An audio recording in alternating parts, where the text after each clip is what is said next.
എല്ലാവർക്കും കൃഷിജ്വാലയിലേക്ക് സ്വാഗതം. ഇത് നമ്മുടെ മൂവാണ്ടൻ മാവ. ഇത് ശരിക്കും പറഞ്ഞാൽ ഞാനിപ്പോൾ ടെറസിൻ്റെ മുകളിലാണ് നിൽക്കുന്നത്. ശരിക്കും പറഞ്ഞാൽ ഈ മാവിൻ്റെ മണ്ടയിൽ നിറച്ച് പൂത്തതാണ്, പക്ഷെ വളരെ കുറച്ച് മാങ്ങയേ ഉള്ളൂ. അതെന്ന് വെച്ചാൽ നല്ല ചൂടുണ്ടായിരുന്നു. ഇപ്രാവശ്യം ആ ചൂടത്ത് മൊത്തം പോയി. കണ്ടോ, വളരെ കുറച്ച് മാങ്ങ, പക്ഷേ അന്യായ ടേസ്റ്റാണ് ഈ മൂവാണ്ടൻ മാങ്ങ. ചെനച്ച് കഴിഞ്ഞാൽ നല്ല ടേസ്റ്റാണ്. ഇപ്രാവശ്യം പൊതുവെ മാങ്ങയ്ക്ക് വലിപ്പവും കുറവാണ്. ഇതിൻ്റെ ഒരു പ്രത്യേകത എന്ന് വെച്ച് കഴിഞ്ഞാൽ നമ്മൾ 3 വർഷം ആകുമ്പോഴത്തേക്ക് ഈ ഒരു മാങ്ങേണ്ടി ഇട്ട് കിളിർപ്പിച്ച് 3-ാമത്തെ വർഷം നമുക്ക് കായ് കിട്ടും.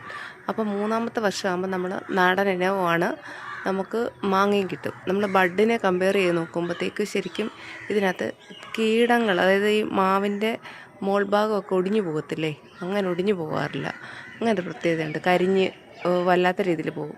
അതാ ഞാൻ വേറെണ്ണം കാണിക്കാം. ഇത് ഞങ്ങളുടെ തൊട്ടിപ്പുറത്ത് നിൽക്കുന്ന മാവാണ്. അതിൻ്റെ മണ്ട കണ്ടോ, ഇങ്ങനെ കരിഞ്ഞു പോകും.